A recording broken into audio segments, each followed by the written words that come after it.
Welcome, ladies and gentlemen, to Minions of the Zoo, number 1852, Muting the Cat.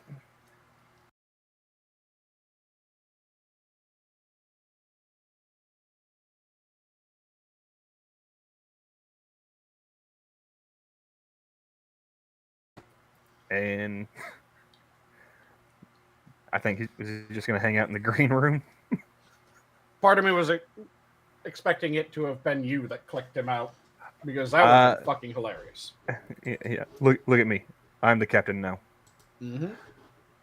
Now, it's been a day. How are you guys doing? With me tonight, Sanguine. Wrong The button. Yeah, wrong button. uh, Minion with me tonight is Sanguine. How's it going, buddy? Good evening, all. I'm doing grand. And Just traveling exhibit, Travis Gardner. Hey, I got a bit of a headache and I'm waiting for the BC powder to kick in. Okay, you were gonna say Sanguine? I'm just enjoying the last of a fantastic dinner because What was it? I have shrimp gnocchi, shrimp pesto gnocchi as my main. I had a side salad, and then I have a glass of Riesling. And the pesto shrimp gnocchi is absolutely amazing. And sticking with the theme of Sanguine eating something nice and me eating trash food, I went to a diner and had a double cheeseburger and fries. That's exactly what I had. It was just a little local joint. It wasn't like it was like 50s themed. You know, you had, or well, 50s and 60s. You had Marilyn Monroe and Elvis and whatnot on the walls. Was it a good burger at least? Yeah, it was pretty all right. Okay. I mean, the fries were piping hot straight out of the grease. And they're crispy on the outside. So And did they salt them immediately after? no, that was left up to me. Johnny had tomato soup and a cheese sandwich. Yep. And see, the thing is that you need to salt your fries once they come out of the fryer. If you don't, they won't taste right. Well, because that salt that you hit them with right after they come out of the fryer gives a much stronger, much purer flavor than seasoning them after. Seasoning them after, you just get that salt flavor. When you season them right out of the fryer, you get that salted fry flavor. Well, even without salt on them, these were still pretty decent fries.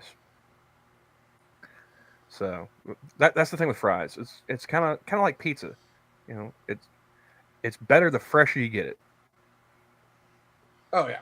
So I was worried where you're going with pizza because some people like cold pizza, and I was about to say if you say that you like cold fries, no, I can enjoy a slice of cold pizza like the next morning after like a night out drinking or something like that. Or order a pizza and then have if there's any leftover, eat a slice the next morning. That's fine. Fries, you have to eat those immediately. Like that's why like I don't like going through drive-throughs if it's a place I'm going to be getting fries.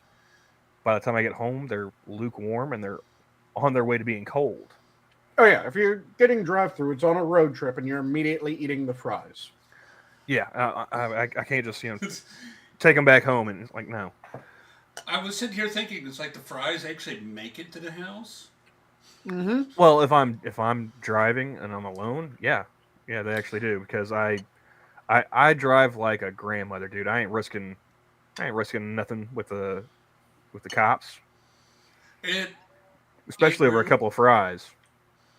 It really depends on the vehicle I'm in. If I'm in my car, I don't have the ability to eat because my car doesn't have cup holders. Mainly because I guess the Germans are like, you're in car, you drive. Nothing else. Well, to be fair, like how big is Germany in relation to the U.S.? I don't know. They're not driving nearly as far as we are. Something like half our states are larger than Germany. Yeah. So I mean, if I'm in the company van, I am shoveling food in with both hands, and I have a drink in the other hand, and yeah, there's three hands. I mean, think about it, Travis. Just between like Oklahoma and Texas, that's like what, quarter of Europe we could be driving across. And that's just 2 states. Yeah. I'm quickly pulling up what states are larger than Germany list. Obviously, Texas is going to be on there. Oh yeah. But More than likely Alaska too. I don't remember how big we are. I think what we like 26th in the area or something like that.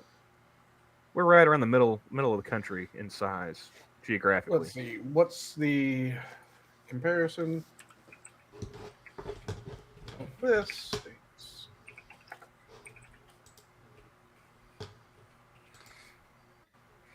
Now, I had me a bit of a day. I had to go run some errands, pick up a few things from Walmart, handle some bills, and try and work around the house. So had me a full day, and then tomorrow I got to go to work a bit early. Okay, Germany was larger than I was originally thinking. Okay. The state that is the closest in size is Montana and New Mexico. So like together? Nope. Or each separately. Of them separately. So it is a bit smaller than Montana, a bit larger than New Mexico. Oh, okay. So it's smaller than Alaska, Texas, California, Montana. All right. And it's just slightly larger than Mexico or New Mexico. All right, here's a weird fact for y'all about Germany, Texas, and distances. Yes, there's a lot of Germans in Texas. I'm aware. Oh yeah, well, NASA was a thing, Travis. We know. It gets weirder. There's a story there that involves LBJ and Jews in Texas. His grandfather was a Christophanian, which they have a weird thing about how Christians are supposed to protect the Jews. Mm-hmm. And there was a short time. I'm just hearing Dave Chappelle in the back of my head, Travis. I hope this is going somewhere not bad. Actually, there was a movement to create a Jewish homeland in Texas. Didn't those people spend enough time in the desert? Yes. But the weird fact is Ron White suggested Florida. The longest distance between that the RAF Bomber Command could cover into Germany was less than the longest distance you could drive point to point in Texas. Mm-hmm. Oh. I just found that. That weird shit. Yeah, Texas is fucking enormous. When you compare it to other land masses and you lay them over, you're just going, oh, okay, that shit. And when you do that with Alaska, that's when you're really going like, oh, fuck. Okay, so that's damn near a continent. I had to drive from Oklahoma City to Kingsville, Texas in a rental car. And remind me, is that like Northeast Texas? No, Northwest Texas? That's around Corpus Christi. Oh, okay. Oh, so way down there. Yeah. I had, I think towards Waco, I started to kind of lose it a little bit because I had my wife at the time, that one, and her sister and my brother-in-law in the car, and just jabbering the entire time. And they finally just like get my attention. I looked out. I'm going like 120 miles in a rented Dodge Avenger, and I'm like, I don't care. Pull me over, take me to jail. I just got to get away from y'all. It was Lock better. me up. Take me to jail. It was basically just spending all my time with the most stereotypically white people. I mean, more stereotypically white than me.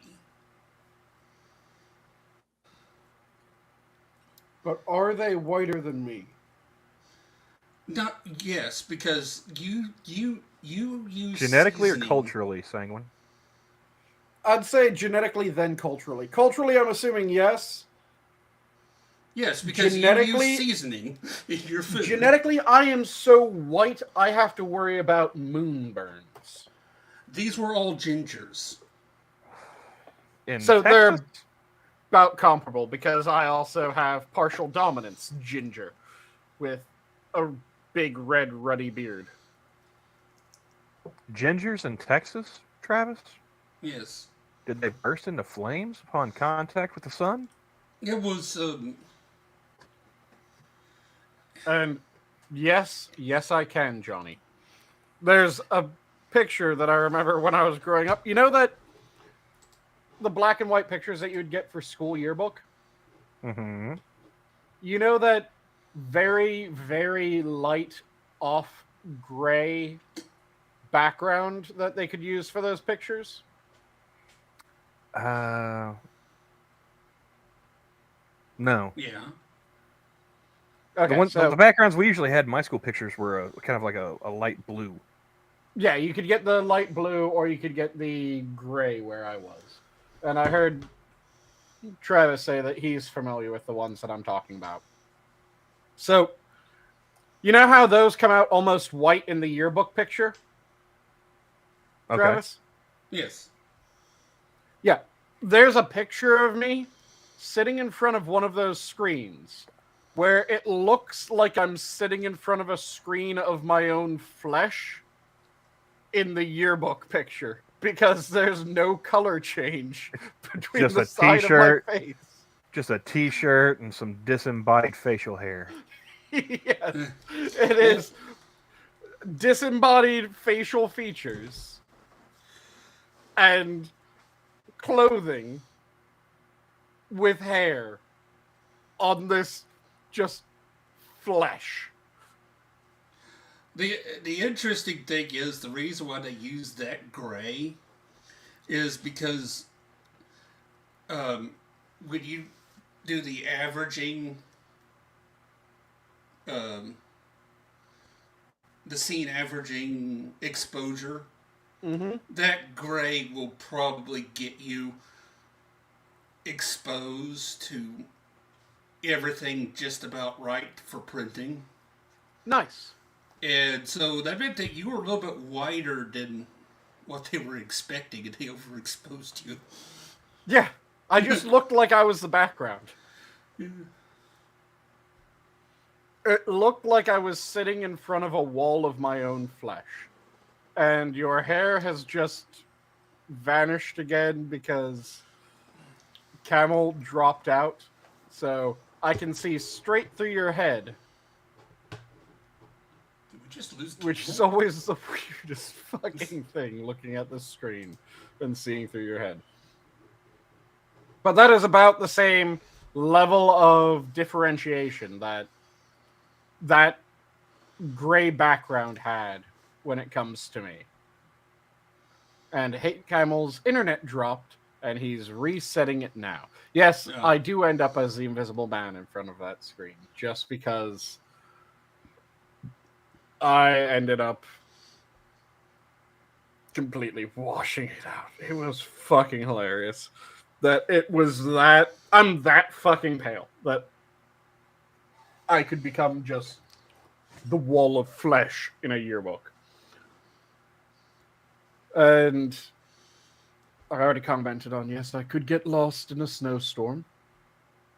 But the advantage is that while I can get lost in a snowstorm, I can also survive getting lost in a snowstorm. because cold does not fucking matter to me.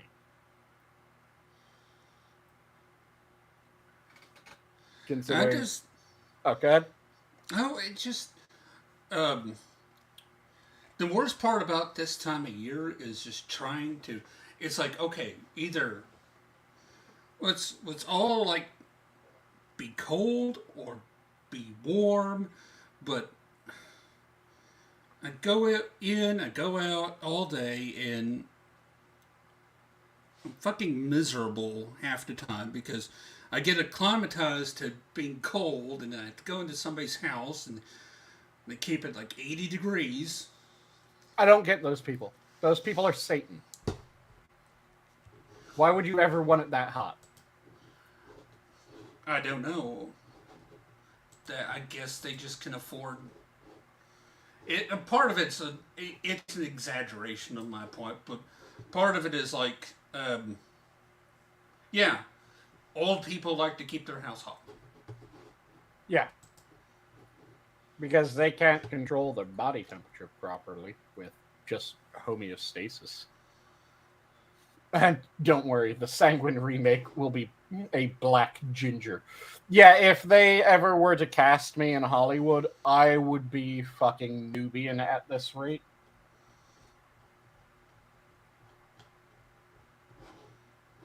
Why, Adamantine? Why on earth would your furnace be set to 80 degrees? Explain yourself. What is wrong with you that your furnace is set to 80 degrees? How is that a comfortable temperature?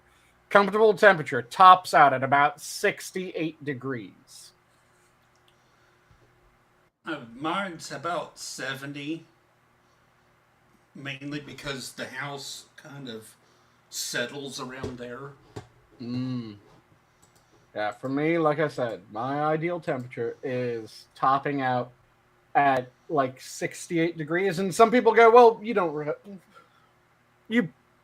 have a very small window of comfortable. No. I have an absolutely monstrous window of comfortable, considering I have from the negatives to 68 degrees is comfortable for me. I just don't do above 68 degrees. Fuck you. Why would you like that heat?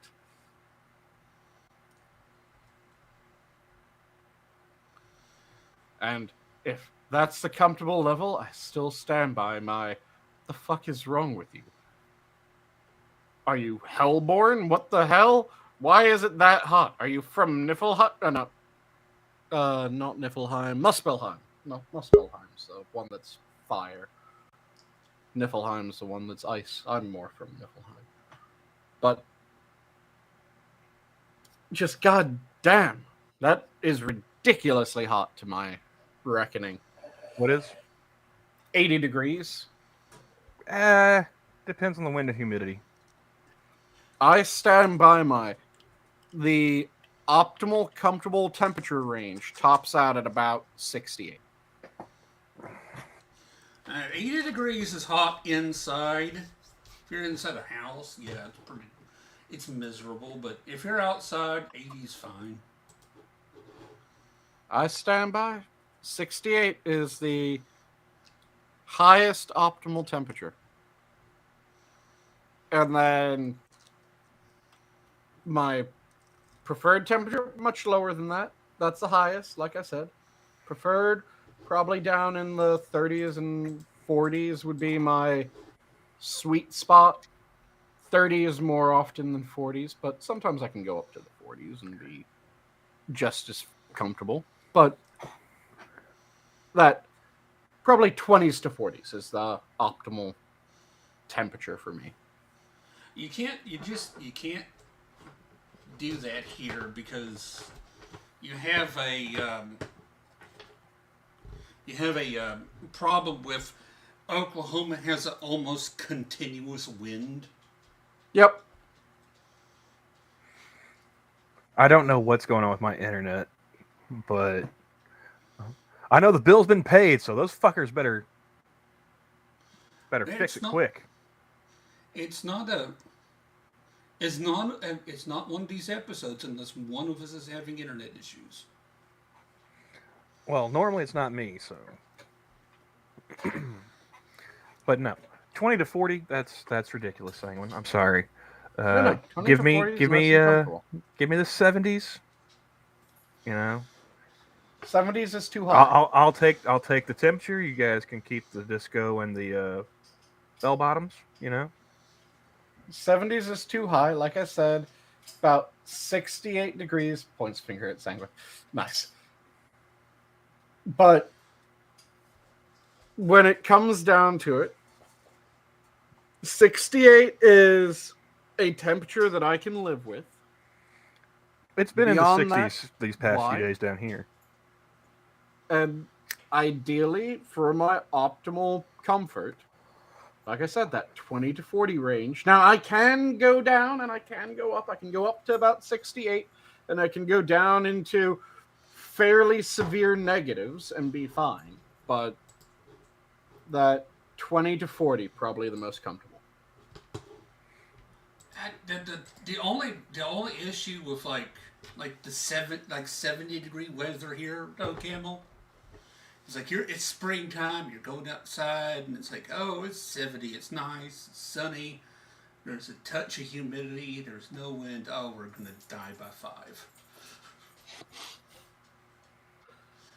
5. Nah.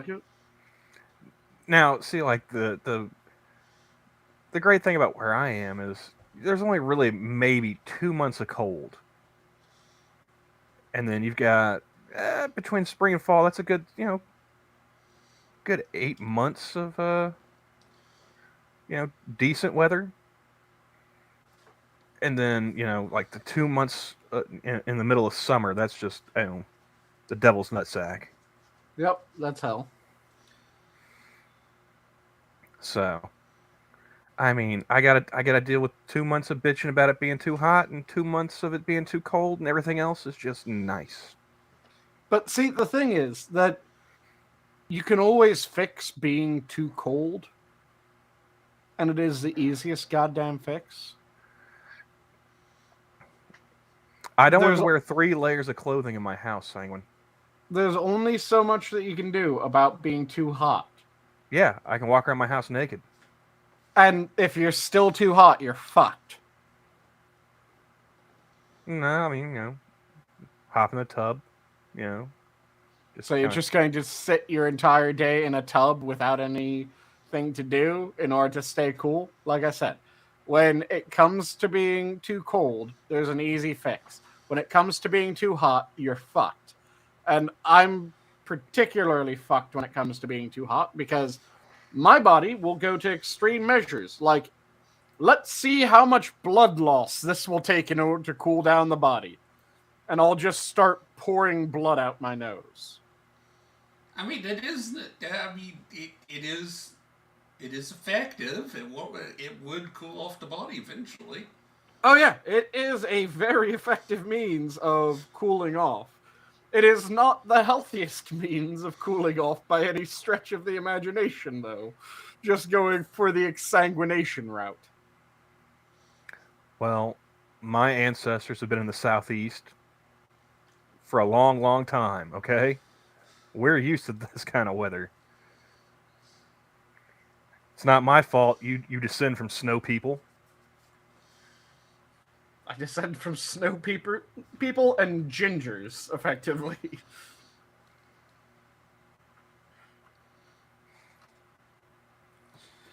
And we just have we have like our 4 days of good weather a year, and Well, I've got to fix the heating and air in this house. There's a lot of stuff I'm gonna have to do, and I can't just keep finding more stuff that I'm gonna have to do. Mm-hmm. So far, I've got gotta get the roof redone. Got to do some electrical work in a couple of rooms, a little bit of plumbing. Got to new furnace needs to go in. Mm-hmm. New breaker box. Got to replace a few windows. Might as well replace all the windows because this is like a house from like it was like 1970, I think is when it was built. Mm-hmm. So yeah, it's 50 plus years old, and I don't think it's had any work done in at least 30. Mm-hmm. and that's just the house. You know, the rest of the property needs work as well. So, Camel's got his hands full. And yeah, James Colley is right. All you need for dealing with the cold is a few blankets. And who doesn't like blankets? Blankets are nice, especially if you have someone under the blanket with you. I don't know. I think Yeah, but he Camel lives in might have a Texas. They've problem. only like had a freeze like once in the past century. Yeah, You can get away with that in Texas. Most of the time, they're just in hellishly hot weather. But the point still stands.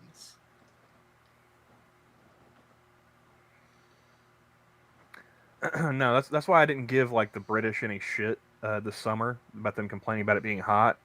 It's like, yeah, I know, man. I didn't have any air conditioning either. It sucked balls. Oh, yeah. I was on the AAA, and I'm like, I said to Drunkles, like normally I would tease y'all, but I looked at the temperature there, and I'm like, that's actually fucking hot. So. The only thing that I would tease them for is they should do what we've done ages ago. Start buying fucking AC units, you cunts. But that's more of a, after this incident, start buying fucking AC units, you cunts, rather than chastising them while they're in the thick of it. Yeah, see, James and I, we have a fairly similar schedule when it comes to winter weather. It's about December to February, and it's been actually kind of warm here. Like I said, these past few days, like this week actually. I went and got me like a fleece lined hoodie, you know, expecting it'd be kind of cold outside and whatnot. I've used it more for indoors when I'm working like stocking coolers and stuff than I have outside. Because if I'm outside for long enough, without it being like raining, I start sweating in that thing. So it's been I'm just waiting for that like cold snap to hit. It's coming. Yeah, I just love the cold. The colder it is, the happier I am. I appreciate the cold because it makes people stay indoors, so I don't have to deal with as many people. Other than that, like it keeps me indoors as well, and I don't like that. I mean, I love like being on a computer and not associating with people in the real world, but sometimes you gotta get out and swing your arms a bit, See, for me, I get out more when it's cold. Well, I think we've already established there's a physiological differences between you and I that. Oh yeah, we're not going to see eye to eye on this. The only heat that I can actually tolerate is heat from fire. And I mean from actual fire. If it's anything else, no. I can handle a lot hotter temperatures when it's a fire than I can when it's like an electric heating element. Oh, saying when you just reminded me about for some reason when you said that dog holding the cup. Fine dog. The house fire. This is fine. Yep. Yeah, I can handle sitting around near a fire perfectly fine. I don't get overheated by sitting near a fire. If I'm in a building that's heated by steam or anything else, I'm going, this is fucking miserable. Sitting in front of a fire, this feels great. I like fire. Fire feels good. James, every motherfucker wants to shop when it starts to snow and freeze. Yeah, that's why I try to make sure I have stuff on hand. Especially now, like I'm going through the house trying to get it cleaned up and organized, and trying to figure out like where can I stash some stuff to make it through like an ice storm. I've got plenty of bottled water. I need to get me some more non-perishable foods. But other than that, I'm pretty well set. Got me a nice little gas stove to cook things on. Don't need to worry about the microwave. Hey, Green Badger, how's it going? But yeah, because I've had a couple of not one recently, thankfully, but had a couple of ice storms that I've had to go through, and it's like, yeah, like the girlfriend's like, oh well, I've got an electric stove. It's like, yeah, that ain't gonna do shit if the power goes out. Yeah, I have a little butane burner for when my power goes out. And Not talking too much like prepping, Green Badger, just the standard, have myself a couple weeks for inclement weather, because that tends to happen here. Yep. Yeah, the way that I have it set up is when it comes to winter, I start stocking up very slightly. So what I do is I tend to hit Sam's Club to buy my protein anyways. So I'll pick up an additional pound of meat here, an additional pound of meat there, maybe 2 pounds of meat. And it'll always be pork or chicken or something along those lines, something that freezes real well. Ground beef works as well. And I'll eat a certain amount of it during the week, and I'll freeze a certain amount of it for later. And then I'll continue on, and I'll stock away more and more as the year goes until I have enough to last for a week or two minimum. And then once it reaches the point where I've gotten past the worst of winter and everything's warming back up, then I'll start eating through my backlog of food, clearing it out, and then the next time that it's getting close to winter, I'll start rebuilding the backlog. That way I have food on hand. Hattie says spam. Oh dear God, no. I like spam. The smell is sickening to me. So my mother used to cook that, and that was one of those things like, no, I'll go to bed hungry. No, thank you. I have to say, spam is the only food that I've ever had that I still don't know if I like. That should tell you something, Sanguine. Because I had deep fried spam at a chip shop in England. Because I decided, what the fuck? Why not? First bite, tasted amazing. Second bite, absolutely disgusting. Third bite, amazing. Fourth Spam. Bite, disgusting. Fifth bite, amazing. Sixth bite, disgusting. It just kept on alternating with every goddamn bite. None of them were None of them were like, I could eat this. It was always either amazing or it was god-awful. My mom used to just fry it up in a pan, and like I said, I couldn't walk into the kitchen without retching. It's just, ugh.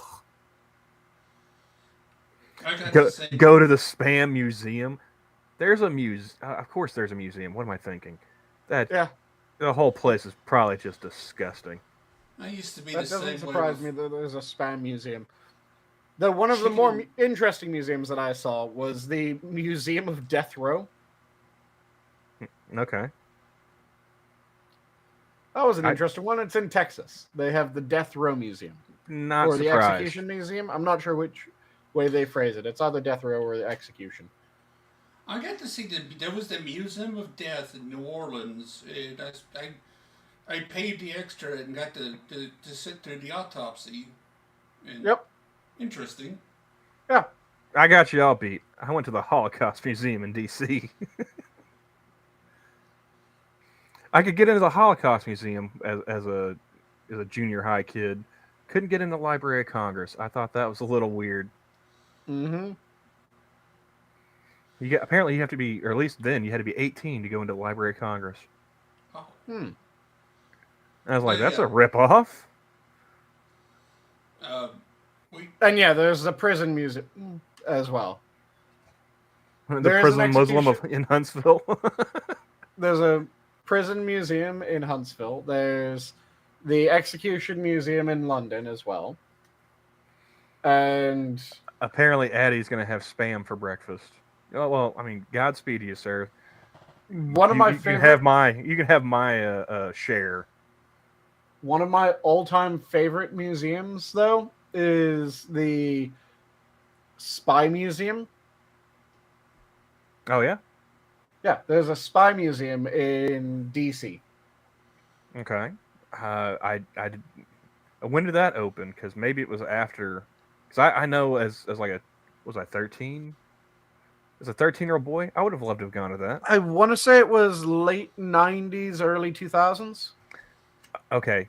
I went in 2002, so it may have opened after I was there. Because that would have been cool. That would have been cool to see. That museum is fantastic, and Karl Rove wasn't a spy, Johnny. He was a political strategist.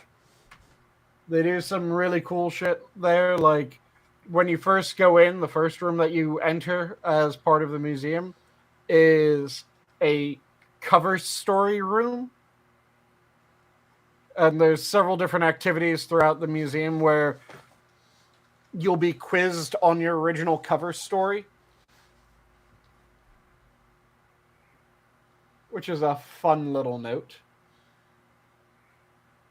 That was Scooter Libby, Johnny. That wasn't Karl Rove.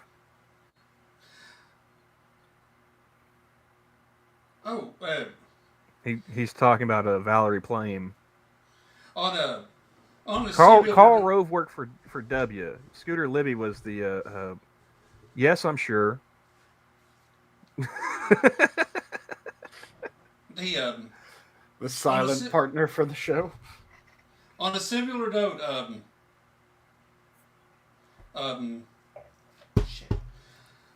I have a conspiracy theory, and it's probably not mine. I probably picked it up and just internalized it as mine. I'm gonna run it by you guys. You know about the FTX scandal. Everybody's been talking about this. Sam Bankman-Fried and the little. Do we have to pronounce it as Fried? I mean, come on. Fried and the little crypto gnome. I just want to throw this out there. You know, the amount of people that are looking forward to that sex tape dropping, disgusting. Wait, which sex tape? I think it was just a meme that somebody made up, but they were supposedly a... yeah, I know I was right, Johnny. I paid attention in the early 2000s.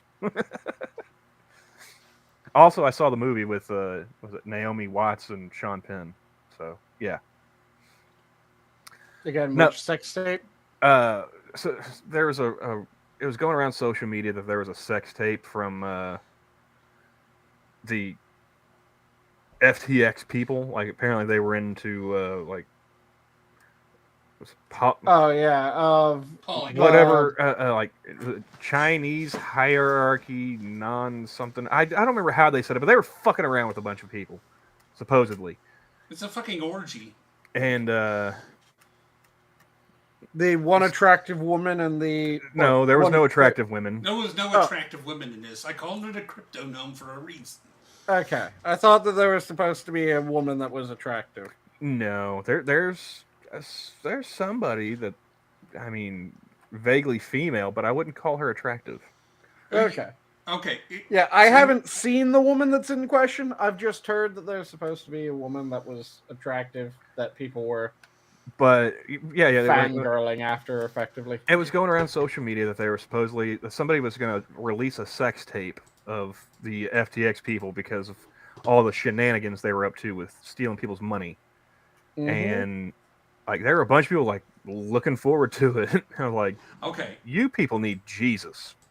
Like I'm not even religious, but you people need Jesus. Okay, Campbell, I just have to say it. I'm not proud of myself. I'm not your priest, dude. Don't confess to me. I'm kind of disgusted by it, but we're gonna get into Travis' history. I have to watch it. It's not a car crash, dude. You don't have to watch it. I have to. Out of all of the fucking deviants I've known in my life, I have to see this. I'm hoping it's not real. Then with that bit of degeneracy that he just admitted to. So if you had to, Travis, which hole would you fuck on Jesus? This is post-crucifixion. Oh, you gotta go right hand, man. Come on. I bet Travis is a feet guy. He's not denying it. Oh, he's walking away. I called it. Is he going to come back with a Jesus blow-up doll? By the way, hi Italic. Hi Keeve. How's it going? Hello, everyone. I hope to God none of you came in on the which hole would you fuck on Jesus. He'll come back in 3 days. What hole would I fuck on Jesus? James is suggesting the rib hole. Yeah, well, you have the choice of the ribs, you have the choice of the hands, you have the choice of the feet, or you have the one that he normally, or the two that he normally comes with. You could fuck his mouth or you could fuck his ass. Sacrilegious? Hell yes. Frosted. Ribs.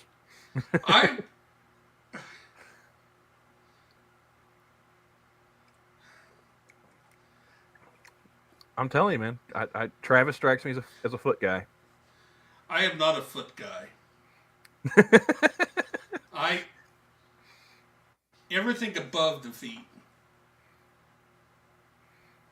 Oh, so he's going for the back of the knee, Sanguine. I'm a knee person. There's an opening behind the knee. He's going for that secret fourth hole. Yeah. I am not talking about fucking Jesus on here. Okay.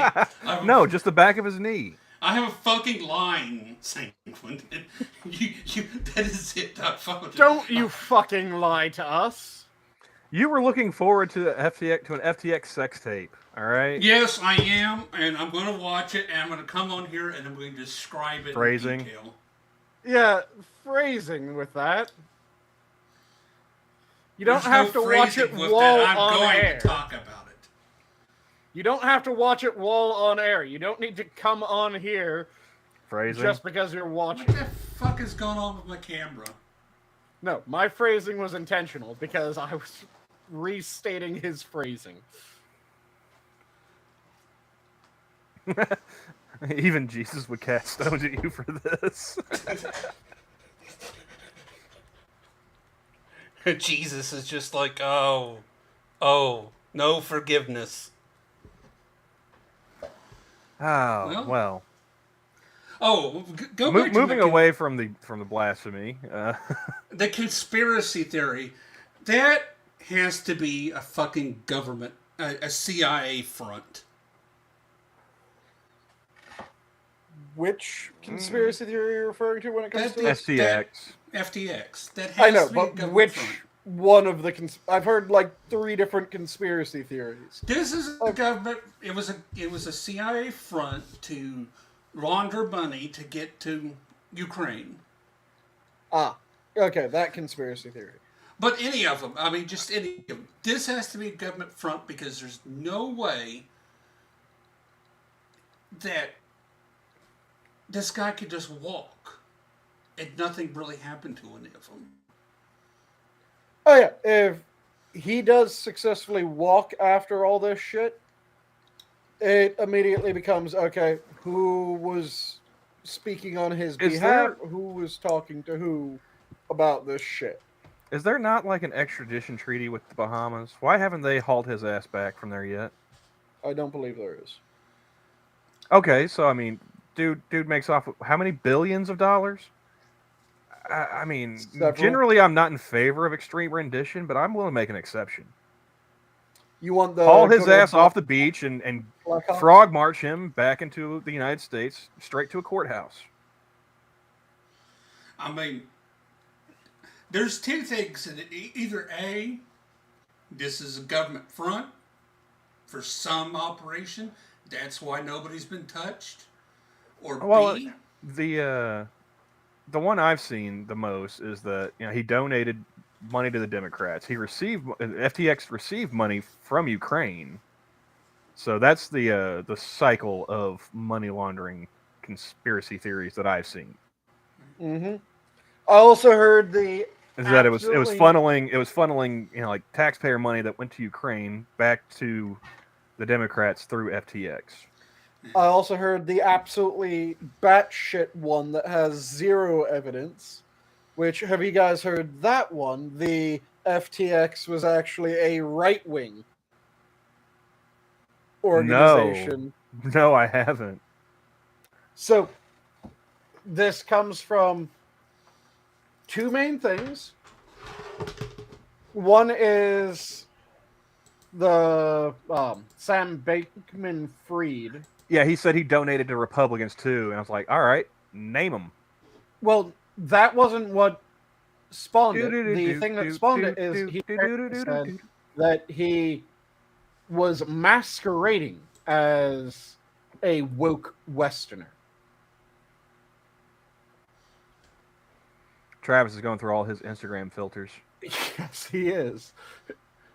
Either that or the little girls from The Shining are about to appear.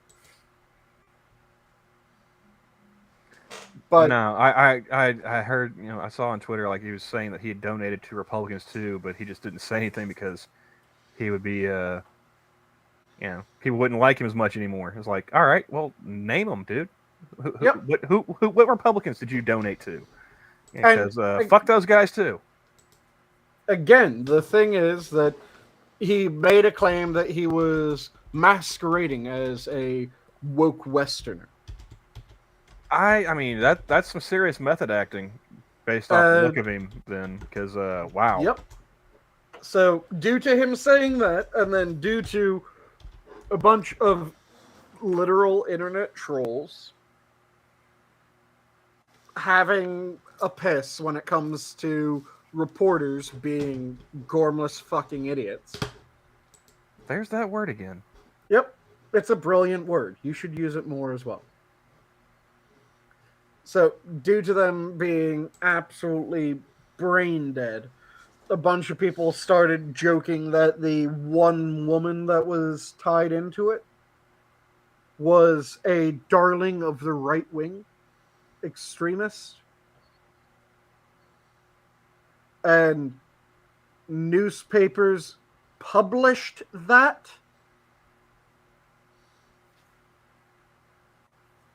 Without any sort of, does this actually make sense? No. Maybe we shouldn't publish it. No. They just pushed it out as quickly as they could.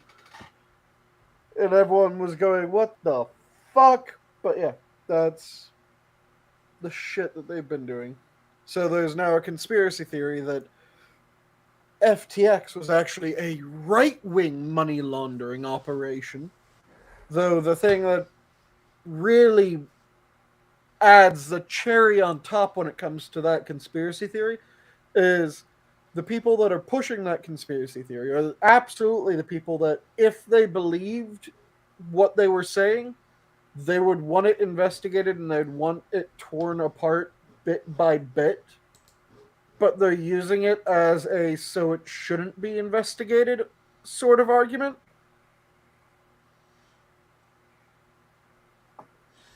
My thinking is right now is the reason one reason that it could be that they're not investigating it is there's nobody that's willing to admit that the world's worst D&D group fucked them out of this much money.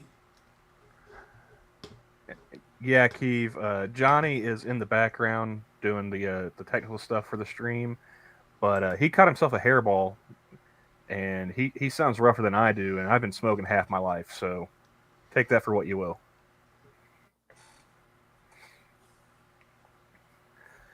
I just saw something interesting. Either of you guys ever watched the movie Election with Matthew Broderick and Reese Witherspoon? I have not. Apparently, they're making a sequel for Paramount Plus. Well, I mean, it could be a nostalgia kind of cash grab, but I mean, Election wasn't that big of a movie. I mean, it came out mid-90s. Yeah.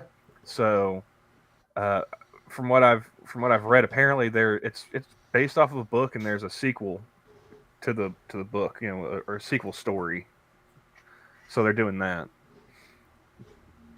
So maybe it'll actually be a good sequel. Who knows? Perhaps. But it kind of feels like are we really doing we've gone all the way down to election? I mean that's not something I would have thought of for the sequel treatment. Mm-hmm. But apparently, Paramount, they've been doing pretty good. Like, was it they got that one Yellowstone? I haven't caught that one, but they may get me with Tulsa King. You heard about that one, Travis? Yes. Have you heard about that one, Sanguine? Have you seen any of the advertising for it? Sylvester Stallone is a mobster who just got done doing like a 20-year stretch. It's that one. Okay. Yeah. It's a series, and it's from the same guy who did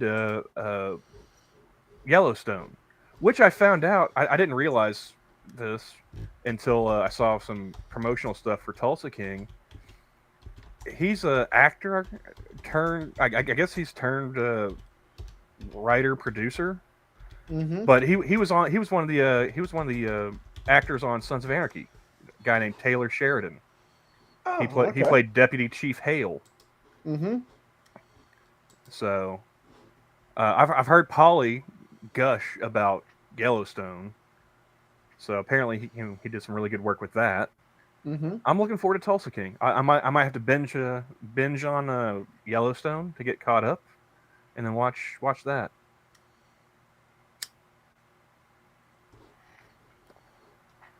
But yeah. Sylvester Stallone plays a mobster who's his reward for keeping his mouth shut in the joint is he gets to run Tulsa. He's like, what? Johnny's looking something up. Yeah. Hey, Carson, how's it going? The funny thing is they shot some of that show here. Yeah. I mean, I do appreciate that more production is going on in Oklahoma. I'm a little bummed that, Tulsa King actually looks like a good one, whereas the last one I heard about... That's how you get the black square behind him? Are you fucking kidding me? The last show I heard about being produced in Oklahoma was Reservation Dogs, and that show just pissed me off. Mm-hmm. The problem is that just Hollywood in general seems intellectually bankrupt. Just lazy. And creatively bankrupt as well. It's a background on the fly.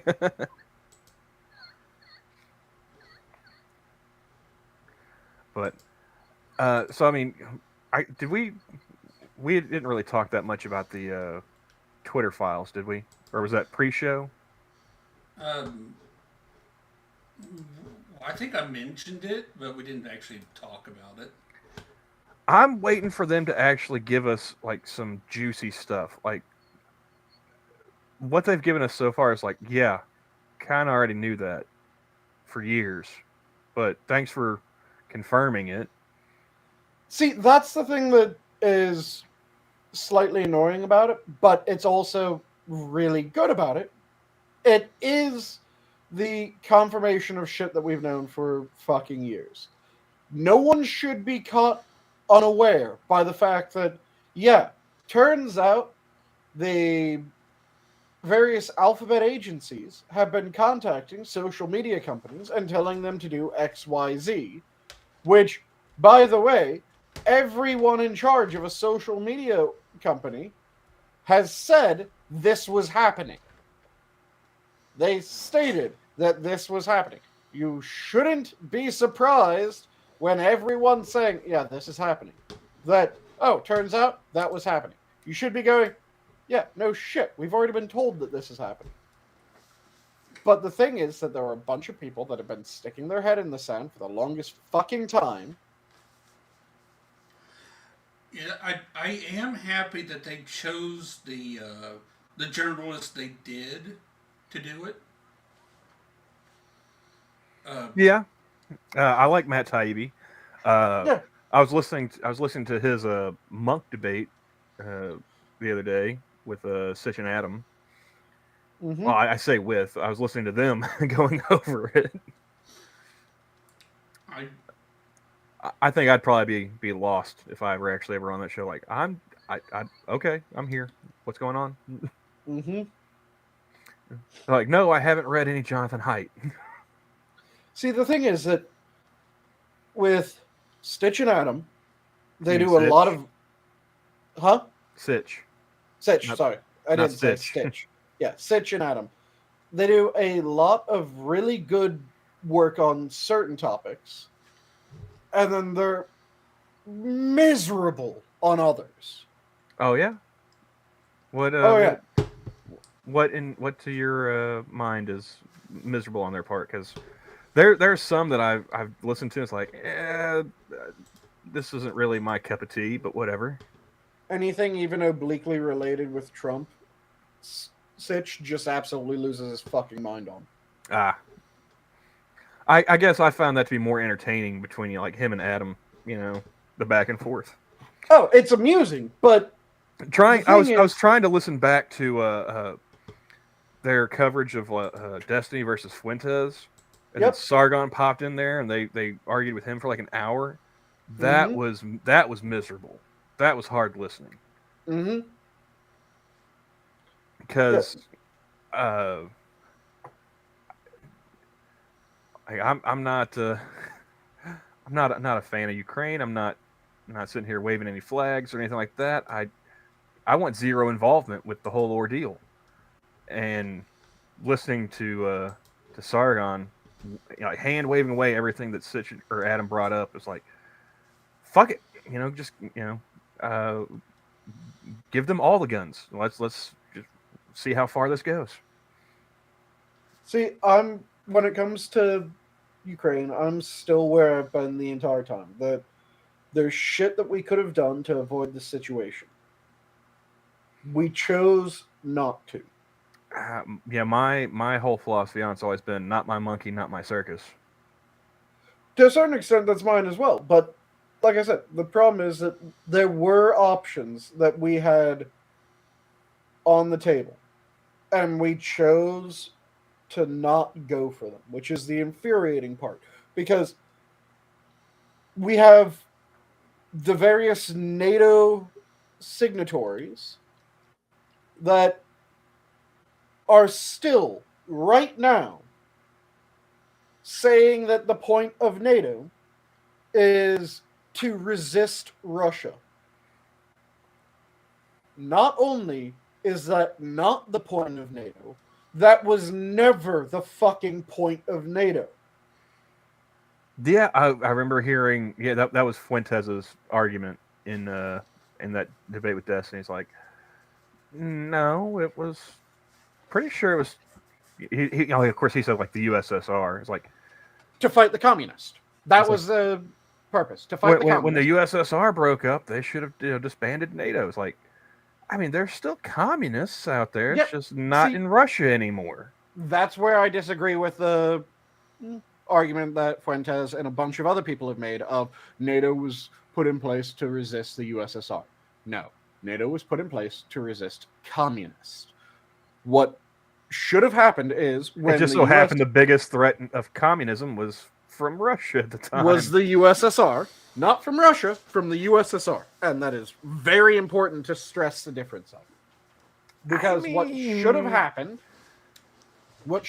is Russia, or the USSR fell. Russia was reformed because Russia existed before communism and Russia existed after the USSR.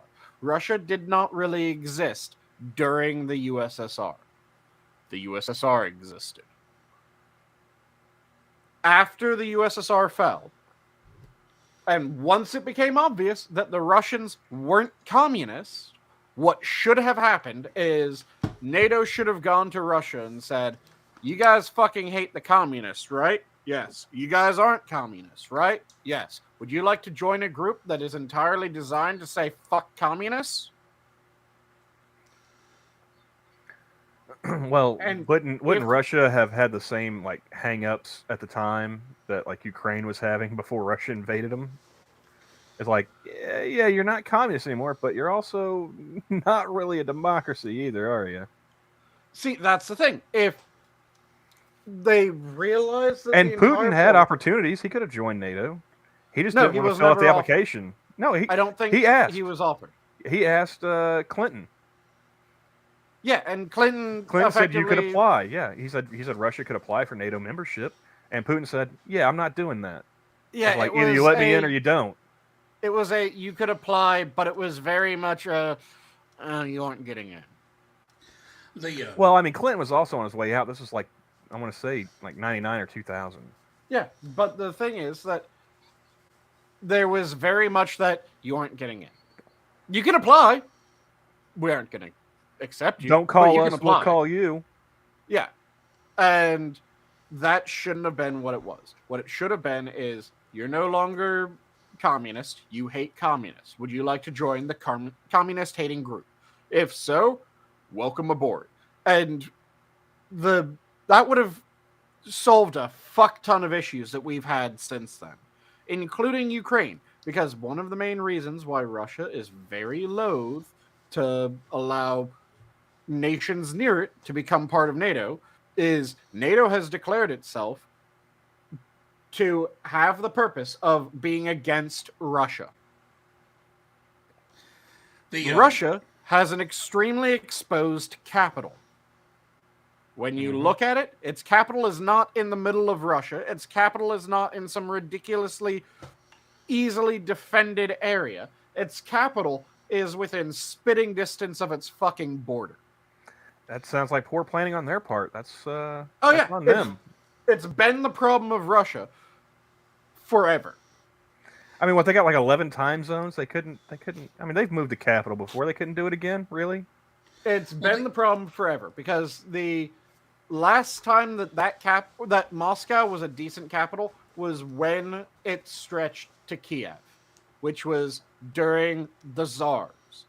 Once it had its land decreased when the Tsardom collapsed,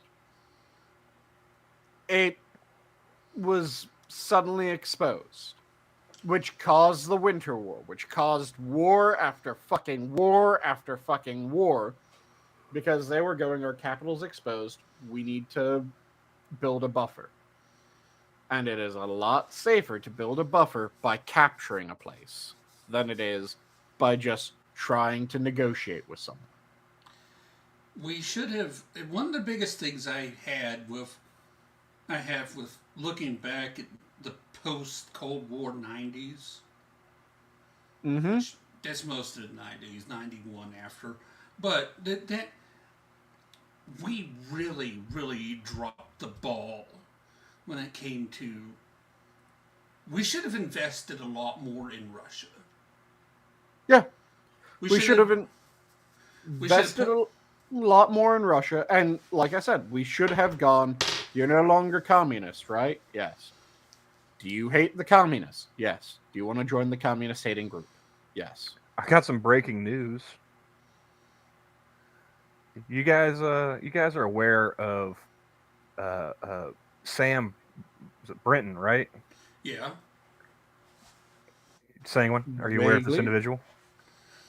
He works, I think, in the Department of Energy with the nuclear waste disposal. Okay. Yeah. Yep. He's also I contend. Is this the puppy fetishist? Yes, I contend he looks like Matt Damon if Matt Damon had AIDS. Yep. Like if Matt Damon was like going really method trying to get a part in Dallas Buyers Club, that's what Sam looks like to me. Or the pianist. I don't really see him looking like Adrian Brody, but okay. That extremely gaunt look. I've never seen the pianist. I've seen the machinist. Or is it the machinist? That's Christian Bale. Yeah. Yeah. The pianist is where he becomes ridiculously anorexic. The pianist is a Roman Polanski movie, and I think I'm trying to remember. I've never watched that one. I think the only one I've seen from Polanski was The Ninth Gate. Yep. Yeah, I meant The Machinist. That was anyway, back to the news. Apparently, Sam has he's done it again, folks. He's stolen more luggage. There's a felony warrant for him. I think it's in Nevada now. I think it was what did they say? Harry. What's your? Yeah, yes, Harry Reid International. So it's definitely Nevada. Because his first time of stealing luggage was in Minneapolis. Great. He's so done why it does he keep again. stealing? Why does he keep stealing luggage? I don't know, man. I don't know. But they really didn't vet this guy at all, because I doubt seriously that he just started stealing luggage now. You know? Mm-hmm. Like there's got to be a story behind this. Yeah. And funnily enough, like the most wholesome version of this that I can think of would be like, he's smuggling cocaine. You know? Like that's the most wholesome I can imagine coming from this dude. Well, honestly, he dresses like he finds everything in women's luggage.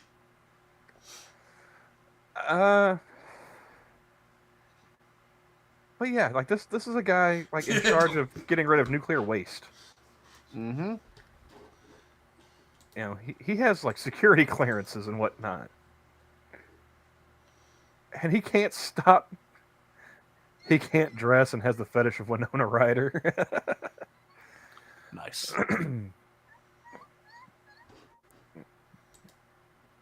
But yeah, I there's got to be a story there, and I really want to hear it. Yeah, everything that I've heard about this guy just makes me go, why? Why the fuck? I want to know what his actual qualifications are for the job that he holds, because I've never heard anything about that. Yeah. I mean, if he's qualified and wasn't a luggage klepto, whatever, okay, fine. Shit, if he's qualified enough, I'm even willing to overlook him being a luggage klepto. But it's one of those things that if he's absolutely the best person for the job, any fucking doubt. Hey, Travis, is Chunk in the room with you? Chunk? No, she's like, I don't know where she is. Because Johnny and I have been hearing whimpering. I thought I was on Sanguine's end. I have not been whimpering. That's been like very low. He's disposing of the waste using stolen luggage. I mean, normally they carry that kind of stuff by train. I don't know why it would be in the airport baggage claim. Yeah, it just... Nothing that I've heard about this guy has made me go, yes, this man is the right man for the job. Everything's just been making me go, why? What the fuck? Why? Because there was the play fetish bit that came out, which that's a, why do we know this about this guy? Fucking hell, come on, people. And then baggage theft is another, what the fuck? What is it about the Minneapolis airport that makes the freak come out in people, Sanguine? Because isn't that where Larry Craig got busted too? I think so. Okay, I'm reading it. I think it's just that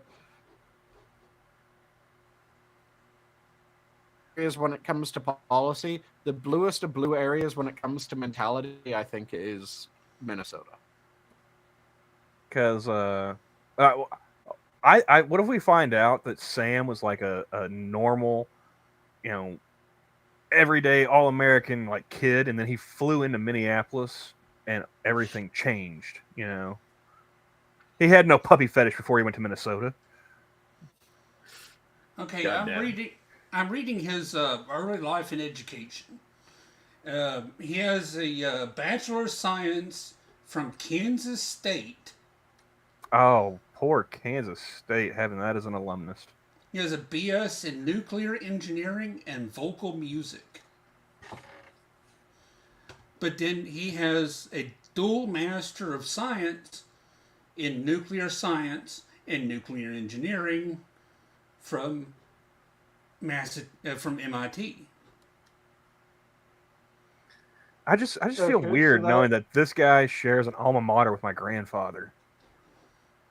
That recommends him at least slightly, but it's still one of the things that his qualifications are almost never talked about. Even by the people that defend him, they just posit that, well, he's the best person for the job. Okay, explain why.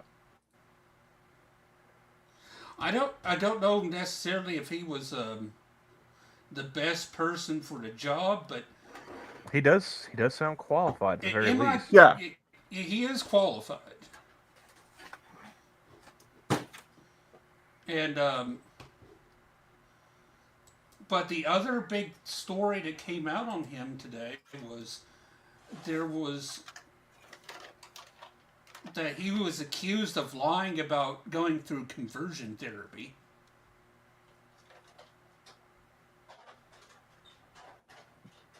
Did he go through it, or did he lie and say that he did? He said that he was accused of lying and saying that he did. And one of the things that they brought up in there was that they have no evidence of anybody that did conversion therapy in where he was at the time, which was Orlando, Florida. And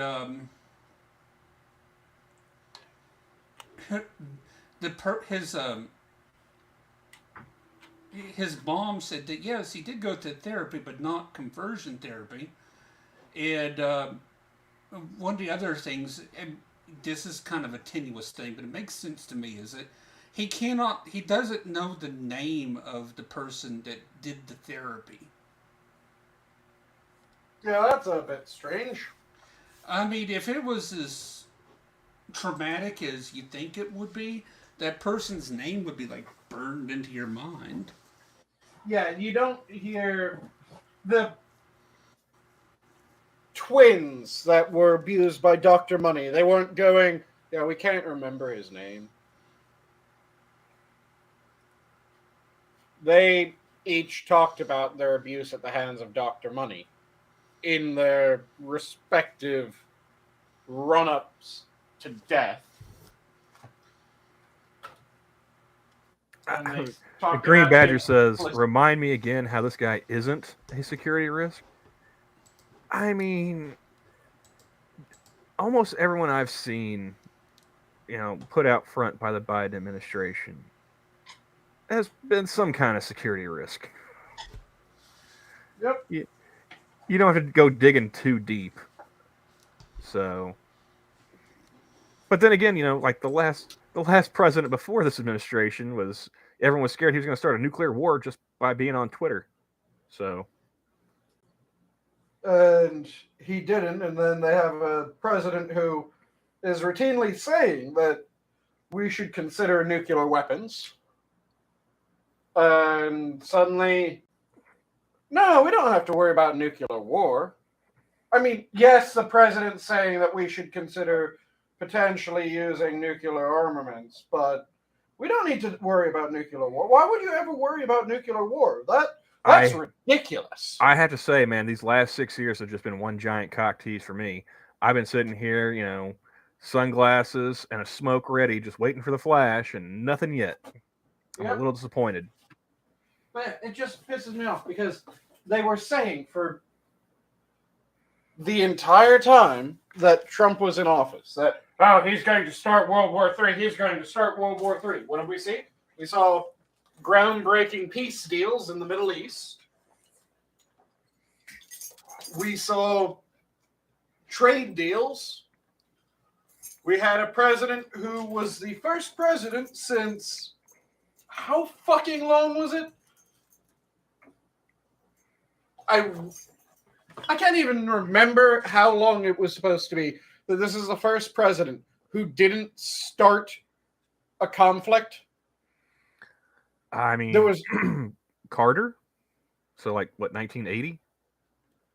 Was it Carter? I thought it was before Carter was the last time that we had a president that didn't start a conflict. What conflict did Carter start? I mean, he had Operation Eagle Claw, but aside from that, I can't think of anything off the top of my head. He was the Panama one and Grenada, that was under Reagan. I could have sworn he oversaw the whole shit show with Iran. Yeah, he had the hostage crisis, and he did Operation Eagle Claw, which was a disaster. Which I think is what gets counted. Because he didn't start a conflict. That is a technicality, I think, on your part. Causing Iran to go tits up. Did he cause it? I think Iran took place during Carter, didn't it? Yeah, the hostage crisis, that was under Carter. They released the hostages, I think, the day before Reagan took office?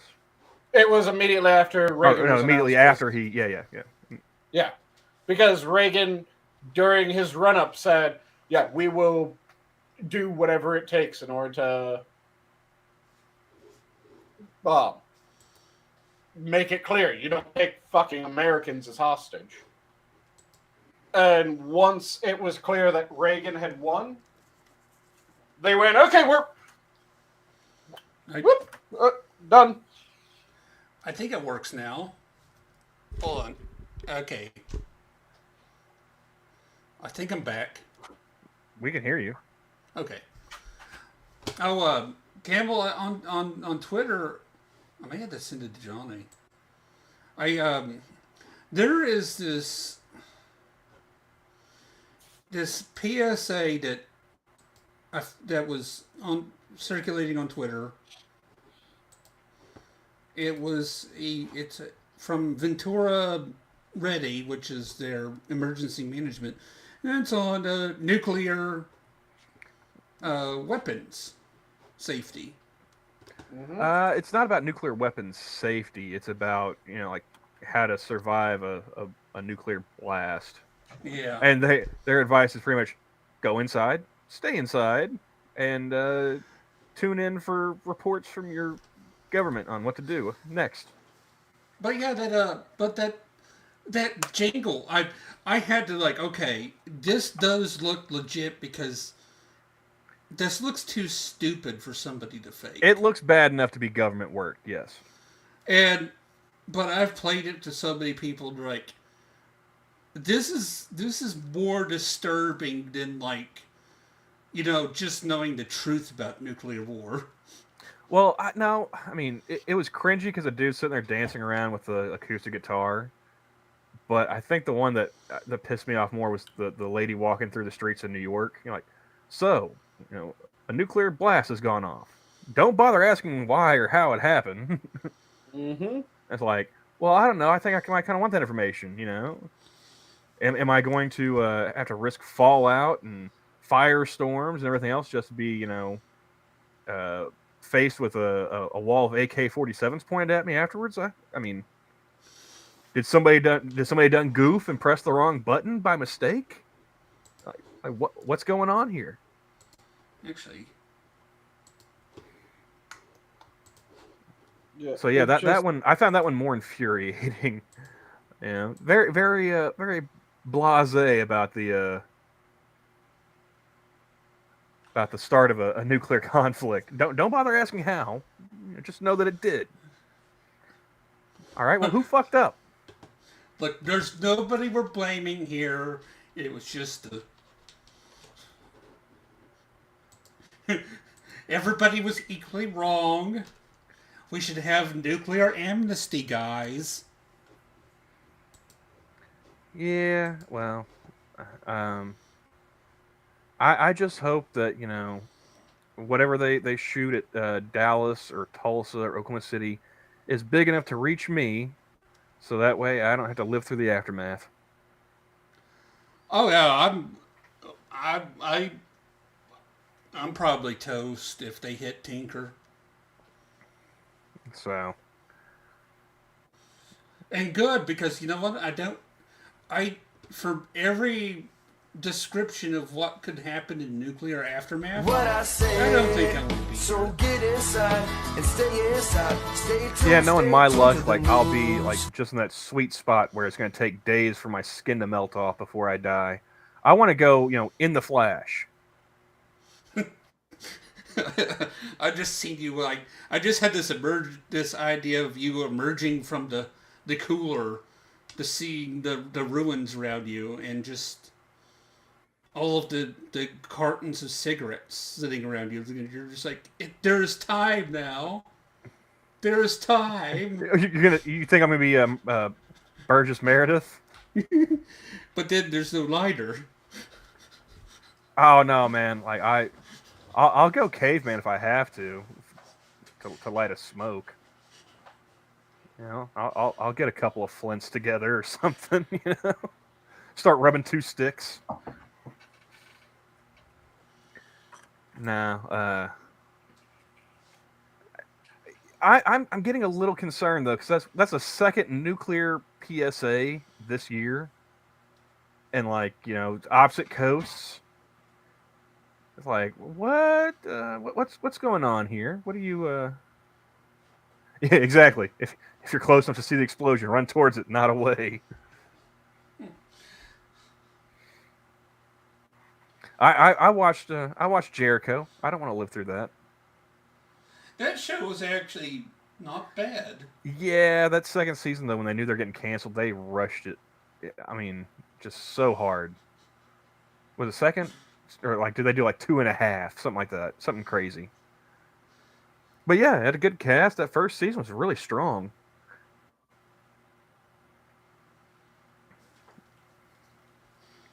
That's one I end up binging on Netflix though. I'm always late to the party. I'm never been an early adopter, so.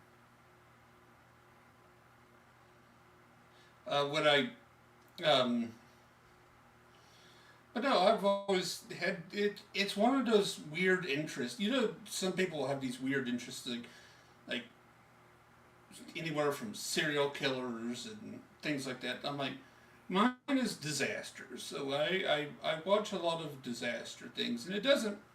And people's like, why shouldn't that bother you? It's like, no, because what it does is I look at it, I'm like, okay, well, they got that out of the way. I'm okay now. You bring up serial killers, and that just made me think. I really wish they'd done another season of Mindhunters. That was also a good show that got canceled really early.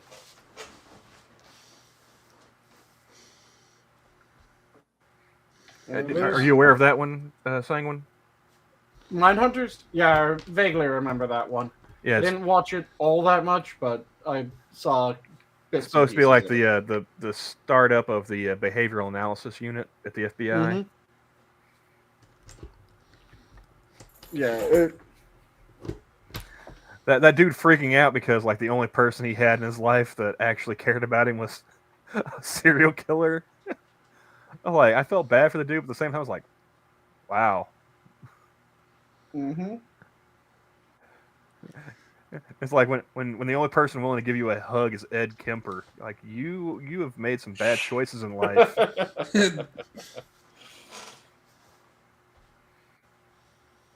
I can get strangers off the street to give me a hug.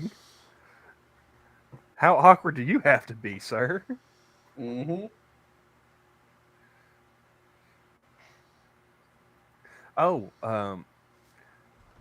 I just thought of something. We were talking about Ukraine earlier. I came face to face with a 7-foot Ukrainian yesterday. That's a tall fucking Ukrainian. Well, I'm rounding up. He's 6'11". That's not much of a roundup. That's a tall fucking Ukrainian. Right? No, the dude came in and like he came into my store, and he had a duck to like not smack his forehead on the doorway. Mm-hmm. And like me and the guy working with me were like, that's a pretty big boy. Like, damn. And then he started talking. It's like, all right, dude, I gotta ask, that accent, where are you from? And I'm like, oh, I'm from Ukraine. And I'm like, oh, you're a long way from home. Okay. Like we didn't even bother like trying to like guess his accent. Mm-hmm. Because like a couple days before, we were way off with this other dude. A guy from Brazil came in and was like, "Hey man, your accent, where are you from?" He's like, "Oh, I live in Florida." I was like, "No. Like, where are you from?" You know, because the way he was talking, it had me and this guy I was working with, like, we were thinking somewhere between like South Dakota and like Wisconsin. Like he sounded like up north kind of dude. Mm-hmm. And he's like, "Oh, I'm originally from Brazil." I was like, "Oh, we weren't even on the same continent." Okay. Mm-hmm. It's like, has anyone told you you'd fit right in Milwaukee? Because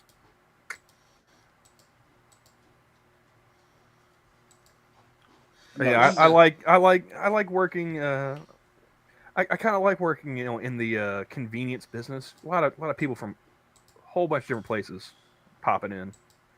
Mm-hmm. I've met people. I've met people from Ireland, England, Germany. There's one trucker from New Zealand. That's a damn sight away from where he was born. Yeah. And funny thing is like he's not even he's working as a trucker. Like he's just it's just a way for him to see like the U.S. He's just traveling and getting paid for it pretty much. Yeah, sure, I'll haul this over there and I'll go check this out while I'm in the area. That's actually a rather ingenious way of going about things. Right?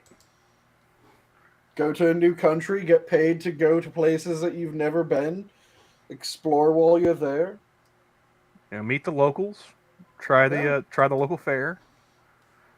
So, and there was one dude. I'm fairly confident was from Africa. Don't know where in Africa, but like I'll at least say he was from that general region. Mm-hmm. Because he was talking on the phone and like this is after the Ukrainian guy came in last night, and he's sitting there, he's just jabbering on the phone and like very very loudly too, and we couldn't understand a word he was saying. So I just looked at the other dude. I was like, "That guy, all you, man." And he's like, "What?" Nice. I was like, "Yeah, I'm not dealing with him. Like, I got to pantomime with all the Hispanics because they speak too fast for me to understand their Spanish. So like, you go ahead and you deal with that." Luckily for him, the dude was just walking around talking on the phone. He didn't end up actually going to the register to buy anything. One of the things that whenever we were writing, we had two techs writing together.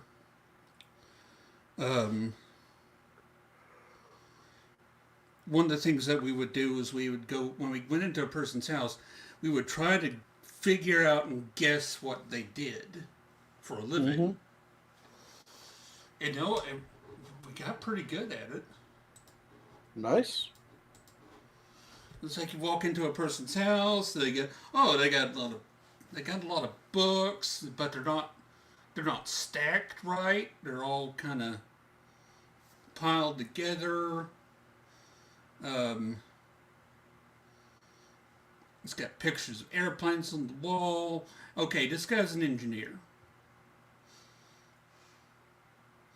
Okay, we go into another house, like, okay, this house is a wreck. The guy, it's 8 o'clock in the morning, but the guy looks like he's not slept all night. Okay, he's in the medical field. But yeah, we got pretty good at that, and also like, yeah, we started like judging people and their appliances, which sounds weird, but I walk in there and it's like, God, why did you buy this? What dipshit of a salesperson convinced you to buy a Samsung? Anything. Mm-hmm. I mean, I got a Samsung phone. No, I'm talking about like, this was a range. Ah. They wanted to play Skyrim on their smart fridge. That's been done. Yeah. I don't understand the idea of smart appliances. Why do you need a smart fridge? Well, because you eventually want to have a $600 plus repair bill to fix that damn thing. No, not really. See, the only thing that I would want a smart fridge for, and I haven't heard of a smart fridge that does this, is I'd want a fridge that has a ability to scan whatever I'm putting into it and mark it as, oh yeah, this was put in here on this day.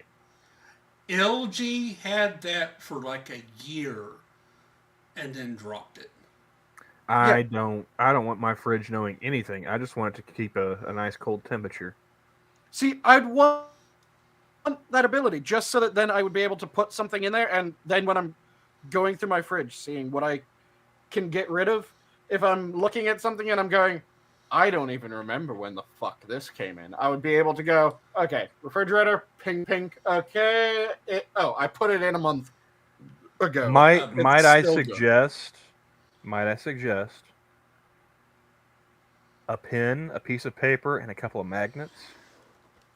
I don't want to have to treat my refrigerator like it's my fucking lab reagents. Does the NSA really need to know when you bought orange juice, Sanguine? No, I want it closed loop to do this. I don't want Yeah. I want to win the Powerball. That's not going to happen. What you do is you put everything in the fridge, and every morning when you open up the fridge, you say, "Hey guys," and if they reply back to you, then you got a problem. Then you just buy a new fridge because that one obviously didn't work. No, then you just start masturbating furiously in front of it while staring at them. Make them look away first. But no, the smart appliances are either LG or Samsung are god awful because the Samsung smart panel will break, and you'd think, oh well, it's just the smart panel, the rest of the fridge will work. Nope. See, okay, I don't want a smart anything, and I have to deal with the vehicle I inherited. He wants sub 80 IQ children.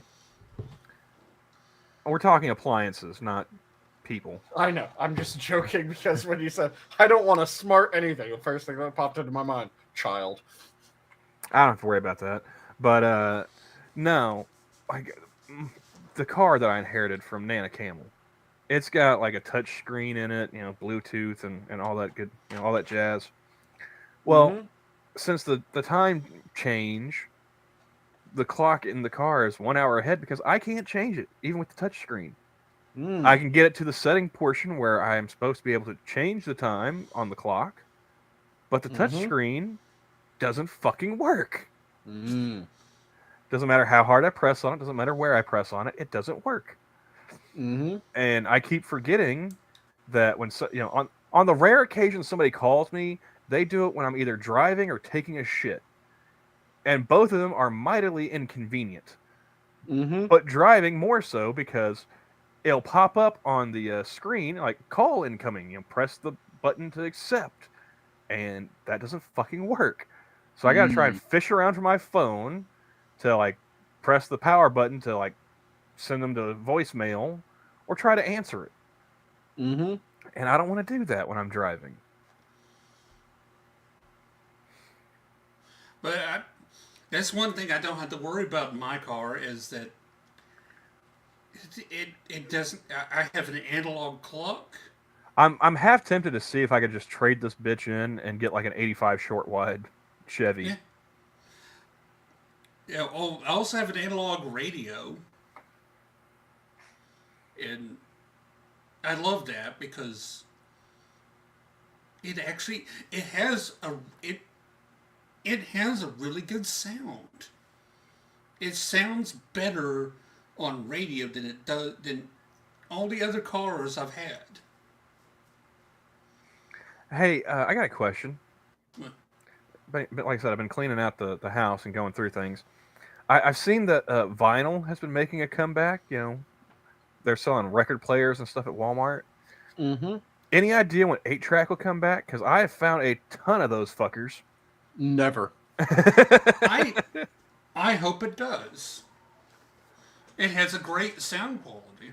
Well, that's the problem is that there's a couple of different stereo systems in this house, and it looks like they're capable of playing 8-track, but they're so goddamn old.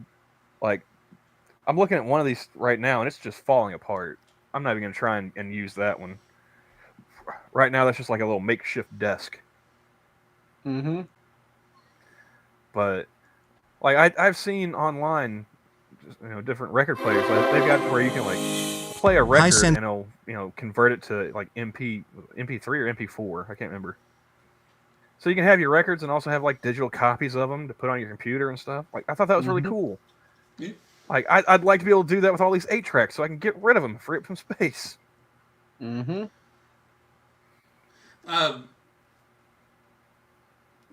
There is a store here that specializes in selling refurbished vintage stereo equipment. I wonder if they have anything there that could help.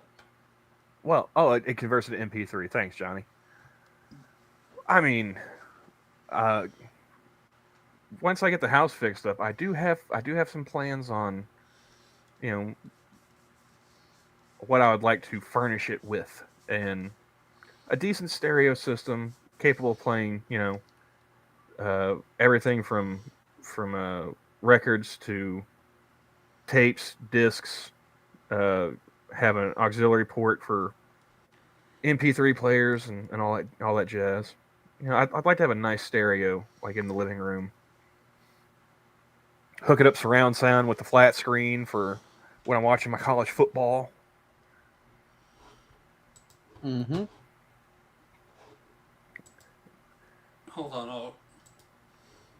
Like I've said, for me, only football I can really watch is college and high school. I keep track of my high school alma mater's team. Other than that, I don't really pay much attention to high school. I mean, there's occasionally when I catch like the Channel 6 or Channel 8 news, I'll see updates for like the mostly the Tulsa high schools, which those are ungodly big schools comparatively. So yep. And when I say that I can watch high school, I don't mean that I'm going out looking for high school games. I mean, if there's a high school game on the television when I'm like at a doc appointment or something like that. Yeah. Well, like they do watch it. They do play some high school games on like ESPN2. Like I think Bixby, was it Bixby Owasso? Yeah. That game was televised on like ESPN2. Mm-hmm. So Owasso's a pretty big game too. Yeah, and then didn't Bixby like just crush them in the state championship? Yeah. It was like 64-6 or something like that. It was ridiculous. Okay. But yeah, that's about the only time I pay attention to high schools is when it's the school I went to, or it's highlights on the news. Mm-hmm. Nothing beats the Ocho. That's right, Johnny. ESPN 8. Well, here, I just DM'd you a picture of one of the stereo systems that I seen the other day. Okay. Camel. It's on the... I just... it won't let me click on that. I just remember after It just tells me. dodgeball. It tells me select a message, choose from your existing conversations, or start a new one. Oh, So Twitter doesn't want me to see that. I just remember after dodgeball came out, there was the ESPN 8 joke became somewhat of a reality because there was the dodgeball on ESPN 8, the Ocho in dodgeball. And then after that shit came out, there was a actual dodgeball league popped up. Well, And it was just okay. What always there's got actually me dodgeball. And you had my favorite team in that was the CPA, the Certified Public Assassins. what got me was ESPN's supposed to be sports, right? Mm-hmm. And they would play like the World Series of Poker, and there'd be like billiards tournaments and stuff. It's like, all right, these are games. They're competitive games. I'll grant you. But where's the athleticism in Texas Hold'em?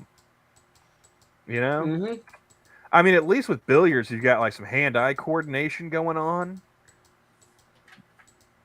But Mm-hmm. I mean, neither one of those should really be raising your heart rate as either a participant or a viewer. Yeah, there's actually more of an argument to having chess than there is for poker, in my opinion. I mean, again, it takes skill, it's competitive, but it's not a sport. Yep, but the reason why I said that there's more of a reason to have it is it's competitive, it takes skill, and also the thing that is a bit strange when people first hear it, but it is actually true. Are you going to tell me how Anthony Edwards broke his leg playing chess?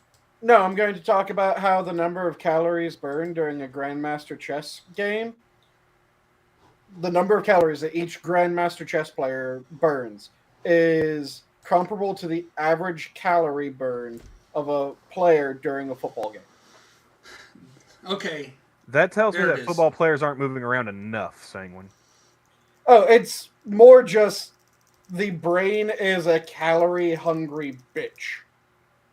Well, then why am I fat, all right? You aren't thinking hard enough? Because we're on YouTube, it's required. I don't know which one I find more insulting. Yeah. Okay. Not my fault you aren't thinking hard enough. Okay, I sent that. I sent the pic. I got that picture to go to you now. Yeah, that looks pretty neat. Oh yeah. Oh, they got reel to reel too. Wow. Reel to reel, vinyl, everything. Yeah, I'm not going that far back. I'm going as far back as like LPs. All right. I'm not going reel to reel. I do want to get a good setup like that. Not expensive, but good. I mean, I would just like to be able to, like I said, to convert these 8 tracks. I'd like to be able to keep some of like Nana Camel's old music and stuff, so that way I can listen back to it at some point. But I don't want to. I don't want to have to hunt down an 8-track player. Really, I just want to be able to convert them to digital, and then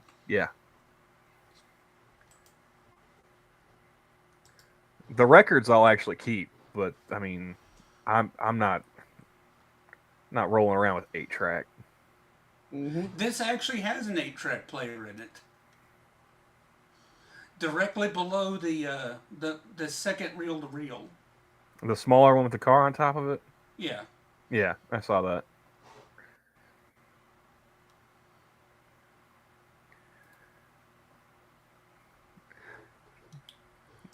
Now, I got a whole laundry list of things I got to do to this house, and then I can see about furnishing it. Mm-hmm. A lot of the stuff is going to be heading out once we get past winter. Camel's going to have him a garage sale, a yard sale, I should say. I need to have one. I want to get rid of some of my camera equipment that I don't use. Yeah, like, I mean, when I was a kid, like, you know, Mama Camel and Nana Camel and Grandma Camel, they all used to do yard sales. You know, about once a year, at least. And then, I don't know, these past 10 years, nothing, and just junk just piling up and piling up. So, yeah, gonna have a yard sale / fire sale. Everything must go. Get it the fuck out of my sight.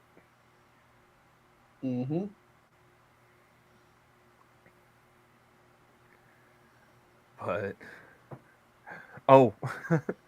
I've every shopping trip I've been making, I keep finding myself, you know, whatever of the big box stores I'm in, like ending up in like the sporting goods section. And they, you know, like Walmart, they still sell a few guns, you know, shotguns and rifles. It's like, you know, that's actually not a bad price. That might be a Christmas present to me. You know. But then it's like, no. Gotta be responsible and get all this other shit taken care of first. One of these days, I will have my arsenal. There's several things that I want to get at some point. I currently live in an apartment, so I don't really feel like I need a gun. Now, if I get a house, I'll probably get a gun. My apartment, if someone tries to break into my apartment, I'm pretty sure I can see them off with a boar spear. Dude, if you live in Minneapolis, get a gun.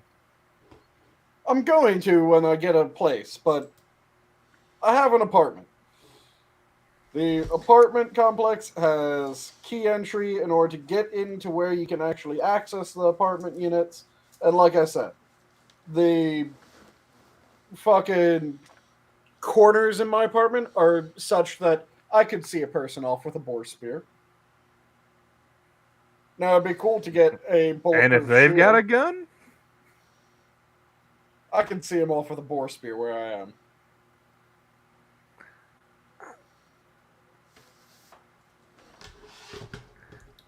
I don't know, man. I've never heard of anyone, you know, going into a gunfight with a boar spear and coming out the victor. At least not in this century, anyway. Have you heard of anyone going into one with a boar spear in general? Not in this century. My point exactly. Just because it hasn't happened in fucking ages doesn't mean that it can't.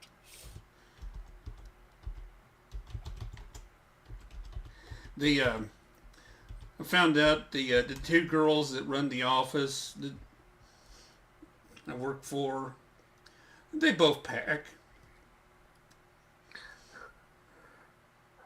Johnny says, when my friend moved into his house, we walked around the neighborhood and happened amongst a bunch of tables with tools all laid out, organized. Thought it was a yard sale. He was cleaning his garage. Nice. Yeah, But yeah, for, like I said, once I get a place that's not an apartment, then I'll probably get a gun. But until then, I don't feel like a gun is overly necessary. Well, there are a couple of shitbags that know where I live, and I don't want to shoot anybody, but I do want to at least rack a shotgun where they can hear it. Yep. So Yeah. that's as close as I'll ever get to doing a warning shot. Is just, you know, you hear that. That is your warning. That's all you get. I do have that Mauser that that Drunk will absolutely loved. That does make a nice sound, I will admit. I could use that for home defense. I'll just zip tie a mag light in the front of it, and there we go. Yeah, I still say that my boar spear does a fucking fantastic job as well. See, I don't even need the mag light. I know every inch of this house. So yeah, the darkness would actually be my friend. Also, shit, if someone's trying to break into my place and I can't get to my boar spear, I have my axes right next to me. Anything that comes around the corner before I get a crack at the main torso comes off. That is I will agree with that, Green Badger. Up until this point, though, I've had loved ones that were very much opposed to firearms, so I didn't keep any around because of them. But they're gone now, so like I said, once I get this house fixed up, Camel's gonna have his arsenal. And I also think that, yeah, I want to get a firearm at some point. I just haven't. Axes and boar spears, those are all well and good, but I want something that's going to turn an intruder into a pink mist. Camel, what part of giant dwarf do you not understand? I mean, yeah, that's all well and good, but you're still poking somebody with a stick. I want to like atomize them. I'm tacking someone to a wall. You're poking them with a stick. My problem is I'm not exactly sure how effective a boar spear would actually be against some boars that I've seen. Like that one that I tagged Camel in the other day. Yeah, me and Polly and some other folks. That was a lot of bacon. Mm-hmm. Yeah. That is exactly why they hunt pigs from helicopters in Texas. That's why you need that's why you need the AR-15. Actually, you need more than the AR-15. Yeah, I was about to say, if you're hunting boar with an AR-15, you chose the wrong fucking gun. There's no way a 223 is going to take that down. I think that would have just pissed him off. I think they found rounds inside of it from other attempts. Yeah, pig that size. You just get a damn elephant gun. Yeah, the largest hog known currently is a ton and a quarter pig. I'll see if I can pull up the feral hog was over half a ton. Go back through my notifications and find it. Because I'm assuming you showed him the picture of Hogzilla, right? Is that the one where he's on the back of a truck? Hogzilla was about 5 foot at the shoulder. Well, I'm gonna pull up what Travis had to show us, because I can do that on this stream.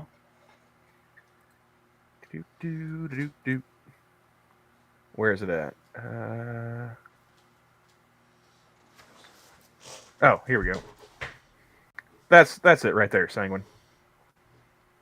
Okay, give it a moment so that it clicks in, because I currently have it clicked over to the live stream. Let me actually click over to this. Oh yeah, that one's probably north of 800 something pounds. It isn't Hogzilla, but it's a big one. I don't think that one's. I think I would want something a little bit more powerful than what I have. I think that Mauser might take it.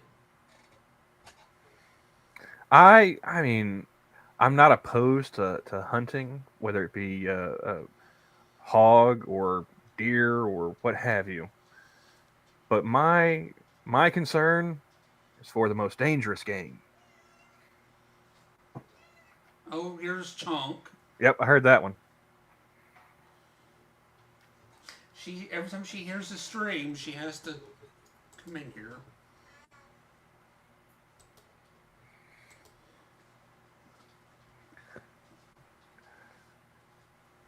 Well, guys, we've been going for about 2 hours, and I've pretty well run out of shit to talk about for the night, because I had other stuff to do that kept me away from the internet most of the day.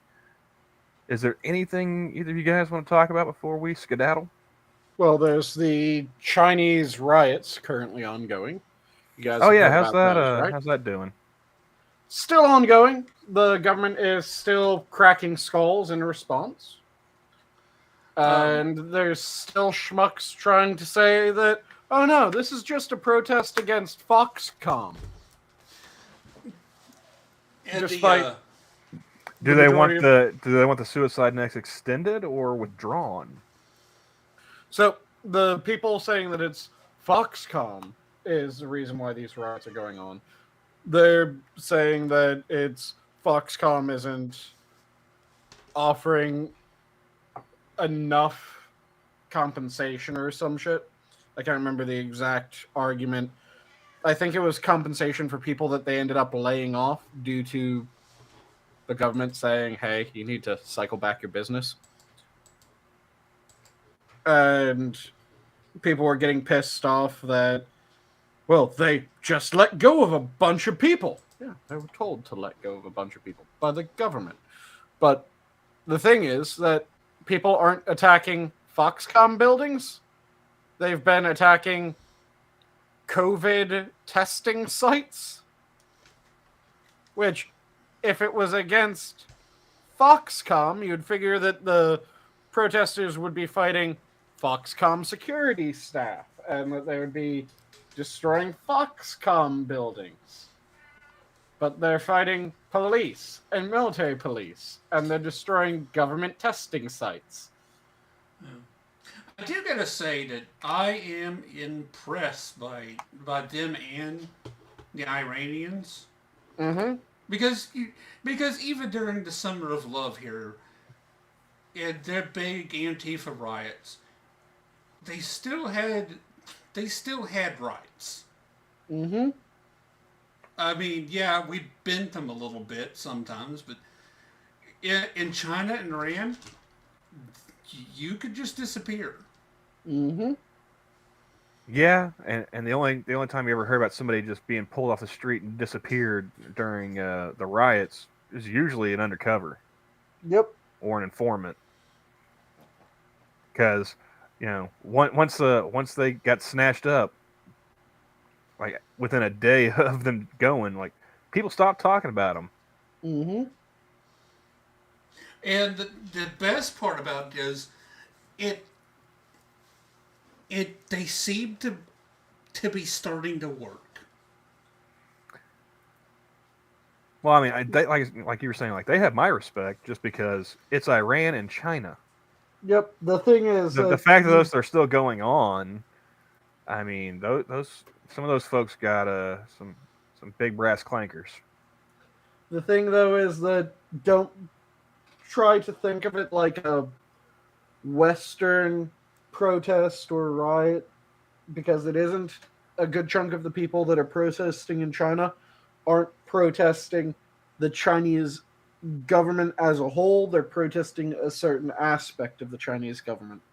A lot of them want the Communist Party, but they just don't want the Communist Party to be doing what the Communist Party is doing right now. I mean, even that's kind of, like I want to have cake every day, but I don't want to get fat. You know? It very much is, but that's what they're honestly protesting for, a large chunk of them. I mean, even so, that's still the part they're protesting against is the part that would have no problem with throwing him in prison. Well, the thing is that the part that they're prison. protesting with and the part that they aren't protesting against would both have absolutely no problem throwing them in prison. I mean, it still takes pretty good size balls to do this. Oh yeah, I'm not saying that it doesn't take balls. I'm just saying that a lot of people are saying, well, is Communist China going to fall? And, well, that isn't what the protesters are trying to do. The protesters are saying that you're being the wrong sort of communist.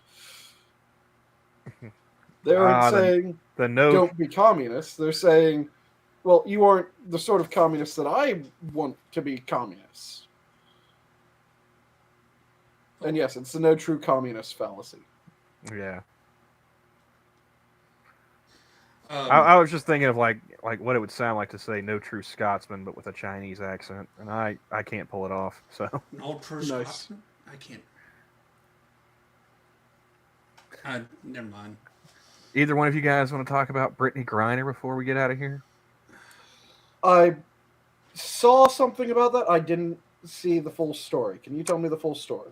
Full story is she's coming home. We swapped her for the Merchant of Death. Fantastic. And we didn't get back the other guy, the other American being held up, Paul Whelan. So we got the one who actually committed a crime. I haven't looked into Paul Whelan. He was accused of espionage, and I mean, let's say the Russians are right. He was spying on them for us. He seemed like he'd be more important to get back than she would. Yeah. It's either that he is a spy, in which case he's more important to get back, or he's not a spy and he's being accused of bullshit things, in which case he's still more important to get back, yeah. Deserves to be brought back. But no, versus she did something that's illegal in the United States, in a country where it is vastly more illegal, and then she got arrested for it, and I'm supposed to feel like, oh, we have to do something to save her? Why? She did something knowingly illegal. And it was not just knowingly illegal, it was worse. It was absolutely fucking retarded. And she got dinged for it. Yeah, she should serve her sentence. That shouldn't have been something that we freaked out about or that we worried about. Because I saw play one stupid reply. Games win stupid prizes. I saw one reply. It's been going around. It's like this is the first time anyone's ever taken notice of a WNBA trade, or anyone's been aware of. And we sure as shit shouldn't be giving away a fucking arms dealer. No, definitely not. Not for someone who can barely dunk. Guess what? I can barely dunk too. All right. Mm-hmm. You know, I could have easily just pulled a Joanna Man and gone and done a tryout for the Phoenix Mercury. That's the team she played for. That the only reason why I know of the Phoenix Mercury is because of Brittany Griner getting arrested in Russia for pot. Mm-hmm. Yeah, that pisses me off to no end that we actually made a deal. How about our governor banning TikTok from state devices? Took him long enough. Should have been done fucking ages ago. Here, number one. Should have been all government devices, if not just banned from functioning in the United States. The thing is, that should have been a given to me. If it's a government device, I don't want TikTok or Twitter or any of those on it. Like all that AI art that's going around now, isn't that also like a Chinese deal? AI art depends on the. I've seen a few people on Twitter. They've done like AI images where it's supposed to be like of them. Mm-hmm. And I saw earlier today. I don't remember the thread, but somebody was talking about how these AI the AI art programs that are being run were originally set up by the Chicoms to identify rioters and protesters in crowds, and you got all these people uploading selfies of themselves. I would not be surprised if there are a few of them that are that way. I doubt it would be all of them. Because there's a lot of those fucking services. Well, the rule I go on is somebody said this once. If you're Don't trust China asshole. If you're receiving something for free on the internet, You're the product. Not the customer. You're the product. Yeah. Yep.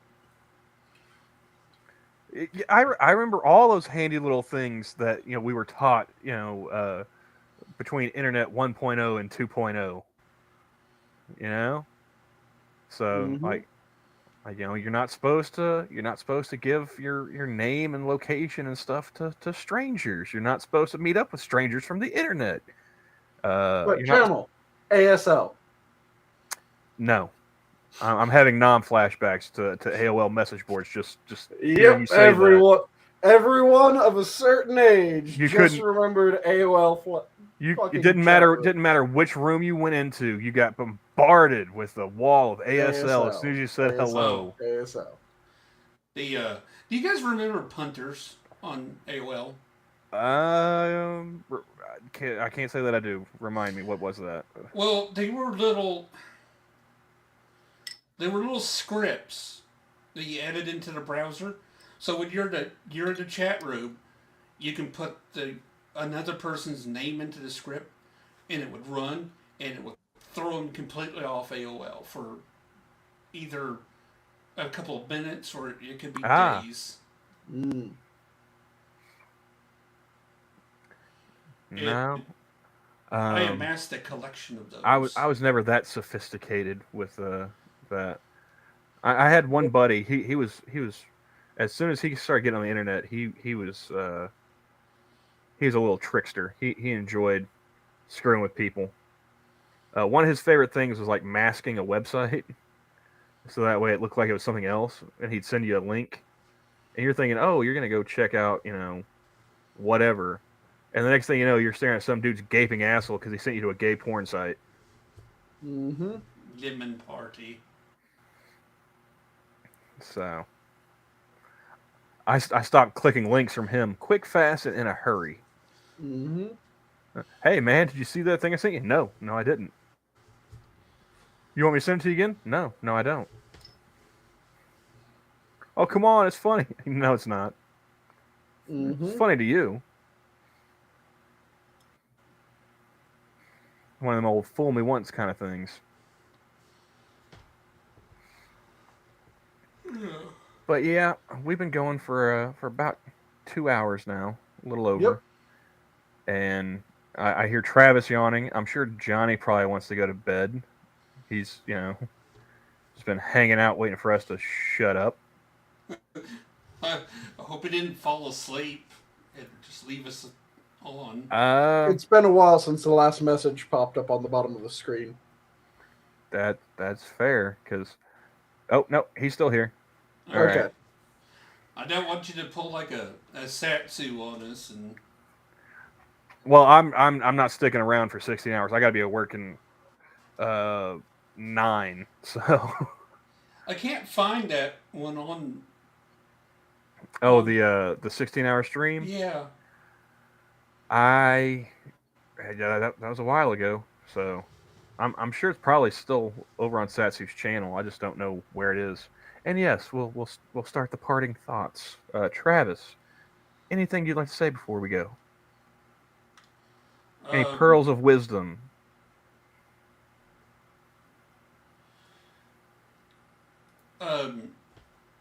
I don't know what machine they were raging against, but it was probably a Frigidaire washing machine. I'm pretty sure it was capitalism, but yeah. Mm-hmm. Sanguine? I'll leave off with my standard. If you're passionate about something, make sure that you devour it. Don't let it devour you. And I have had one that I've been using here recently, but I'll mix it up a little bit, and I'll just say there are two types of people in this world. Those who can extrapolate from incomplete data, and... Nice. Yeah.